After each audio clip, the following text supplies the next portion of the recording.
హెల్తీగా ఉలవల చట్నీ ఇలా చేసుకోండి. మనకి ఇడ్లీ, దోస దేనితోటైనా సూపర్ ఉంటదండి. రైస్ తోటి సుతం చాలా బాగుంటది. ఒక కప్పు ఉలవలని ఏంపుకొని ఒక ప్లేట్‌లో తీసుకొని అందులో ఒక స్పూను మినపప్పు, ఒక స్పూన్ శనగపప్పు, ఒక స్పూన్ ధనియాలు, ఒక స్పూన్ జీలకర్ర, ఒక 7, 8 ఎండుమిర్చి, ఒక స్పూన్ దాకా కొబ్బరి ముక్కలు ఏసుకొని బాగా ఏగినంక ఇప్పుడు 2 స్పూన్ల నువ్వులేసుకొని అవిసి తెగినంక కొద్దిగా చింతపండు ఒక చిన్న నిమ్మకాయ సైజంత చింతపండు ఏసుకొని అంతా ఒకసారి దాన్ని ఒక గిన్నెలోకి పోసుకోవాలి. ఏసుకున్నాక చల్లారినాక ఇప్పుడు మనం దాన్ని ఒకసారి పప్పులు పట్టుకోవాలి ముందుగాల తగినంత సాల్ట్ ఏసి.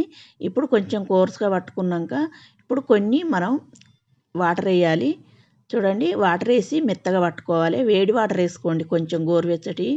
ఇప్పుడు అదంతా ఒక గిన్నెలోకి తీసుకొని అంతా ఒకసారి కలుపుకున్నాక దీంట్లోకి పోపు చేసుకోవాలి. 2 స్పూన్ల ఆయిల్ ఏసుకొని పోపు దినుసులు, ఆవాలు, జీలకర్ర, పచ్చిమిర్చి, ఎండుమిర్చి, కరివేపాకు, కొంచెం పసుపేసి పోపంతా మనం చట్నీలో ఏసి